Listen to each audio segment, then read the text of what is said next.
teemaks oli siis jäätmekäitlus ja alustame kõigepealt probleemi lahti seletamisega. Meie mure on siis, et kasvab jäätmete teke, et inimeste kohta tekib väga palju olmejäätmeid. Siin on natuke statistikat. Ringlusesse võetakse suhteliselt vähe tagasi.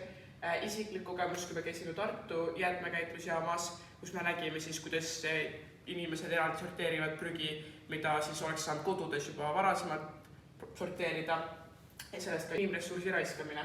Siis on ka veel näha plastpakendi ringlusesse võtt, aga tekke statistikat, et siit tuleb ka probleem välja.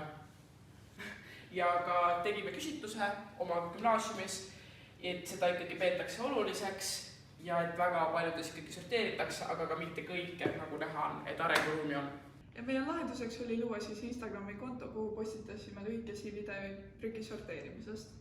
Ja selle jaoks tegime ka veidi eeltööd, ehk siis kõigepealt leppisime kokku kuupäeva, millal me saaksime külastada Tartu jäätmejaama ja tutvuda ka ise olukorraga.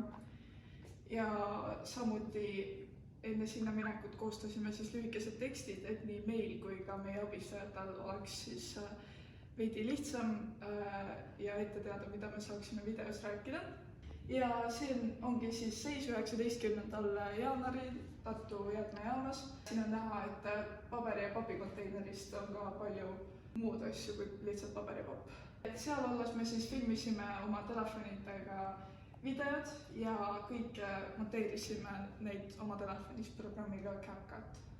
Nii ja järgmiseks me siis lõime Instagrami konto, selle me seadsime siis sisse 24. jaanuaril, pärast mida me hakkasimegi siis aktiivselt videoid postitama ja siin on näha siis neid teemasid, mida me katsime ja mida me ootasime saavutada, oligi siis teadlikkust tõsta prügi sorteerimise kohta ja populariseerida seda tegevust ja seekaudu ka probleemi vähendada ja tagada seega õige prügi käitlemise.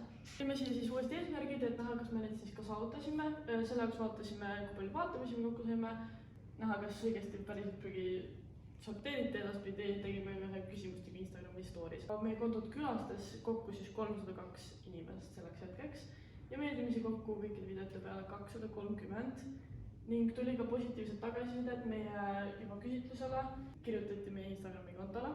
Küsitluse, mille me Instagrami storiesse panime, saime teada, et inimesed pigem on oma harjumusi muutnud või siis olid nad juba enne teinud kõik õigesti ja see, kes ütles, et ei, see oli pigem vastastikune informatsioon, seega seda me ei lugenud. Siin on ka üks video näide, mida saab sinna vaadata. See ongi kõik, aitäh!